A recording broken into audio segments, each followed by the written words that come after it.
Hello Leo, Sun, Moon Rising, and Venus Signs. Kamusta kayo? Sana po'y nasa mabuti kayong kalagayan. Welcome back po sa Star Tarot. Kung bago kayo dito, welcome din kayo. Thank you sa inyong support.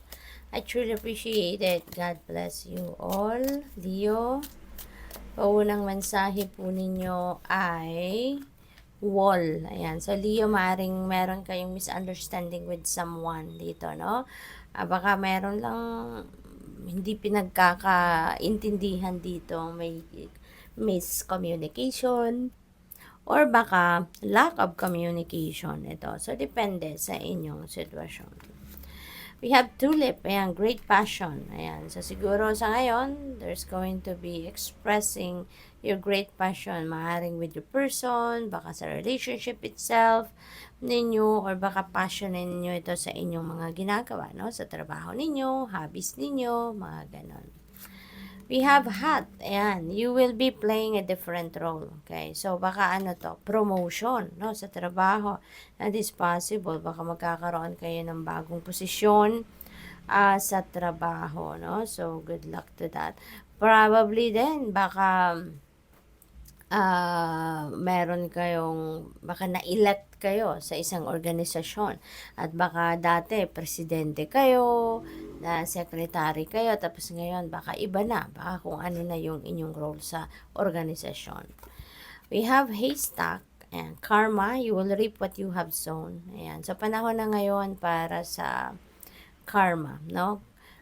Para sa inyo, kung ano man yung pinut out ninyo na energy in the past, yan na ang babalik sa inyo sa ngayon, ano, Leo. So, what else? We have psychic ability. So, trust your intuition. Okay? Trust your intuition. Kasi, maaaring, marami kayong downloads, no? Maraming divine guidance na dumadating sa inyo sa ngayon. Pero, maaaring, baka nagdududa kayo. Tama ba yung nakuha ko? Impormasyon, no?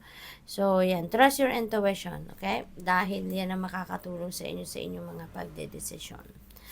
We have elephant, a long journey, either physical or mental, will leave you wiser at the end. Ayan. So, baka travel ito, no? Leo, baka physical travel ito. Maybe malayo-layo siguro ang pupuntahan ninyo. Or could be, no? May distansya, no? Yung pupuntahan ninyo dito, Leo.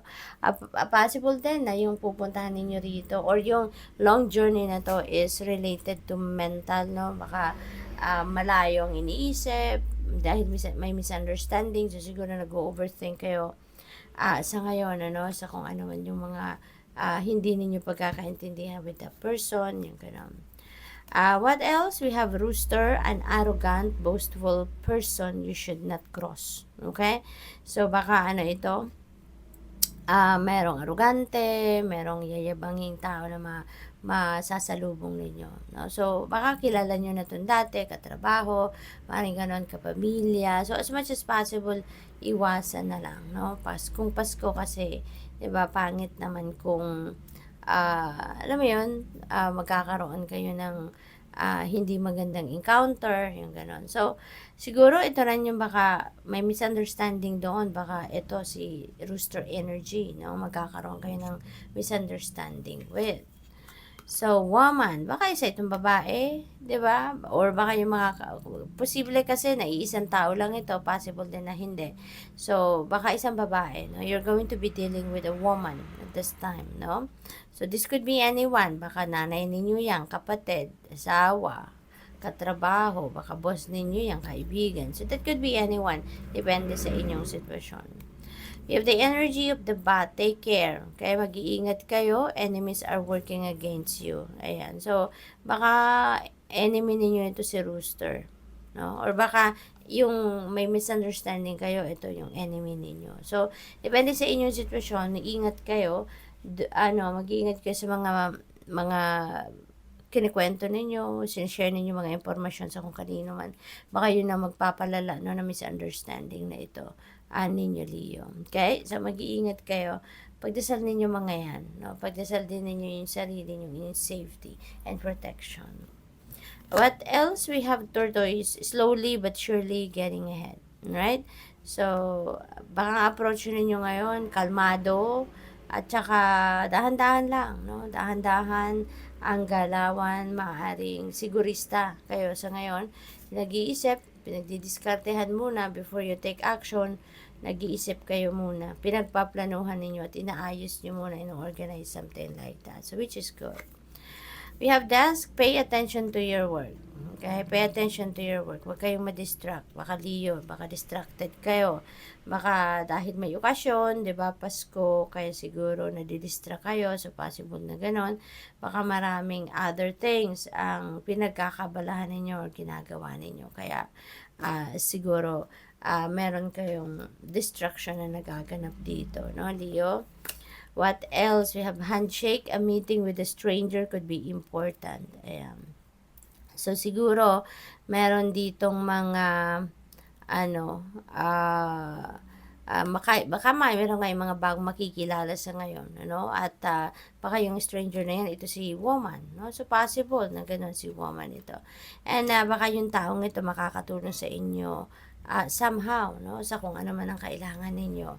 Maaari din that will play a significant role, no, sa buhay ninyo in other areas, baka sa relasyon, pamilya, trabaho, relationship, career, negosyo, mga ganon, in the near future, no. So, kung sino man itong stranger na to, no, siguro magkakaroon kayo dyan ng connection talaga, no, after na mag-meet kayo, magkakaroon kayo ng siguro muling pag-uusap, magpapalitan ng phone numbers, mga gano'n, ano, para magkaroon pa rin kayo ng connection. So, we have the energy of the crib.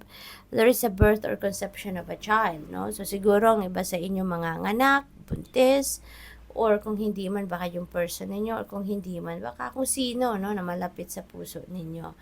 Or probably then, meron kayong enterprise, meron kayong bagong project, meron kayong bagong trabaho, or kung ano man ang gagawin ninyong pagkakaabalahan ninyo, no? Negosyo, mga ganon. We have throne, position of authority. Ayan. Baka you are going to be dealing with a person of authority rito, no? Or baka kayo'y maa-appoint, baka kayo mapopromote into a position of authority. So, good luck sa'yo.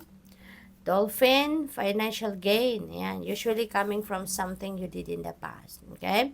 So, meron kayong financial gain, meron kayong parating na pera, at yan ang perang siguro galing, no, sa efforts ninyo in the past, galing sa efforts ninyo mga nakaraang weeks, no, buwan, mga ganon. So, siguro return of investment yan, or anything, no, na baka nakalimutan nyo na, may ginawa pala kayo, and ngayon baka it will be paying off na. So, good luck. Thank you for watching. Love and light. Namaste.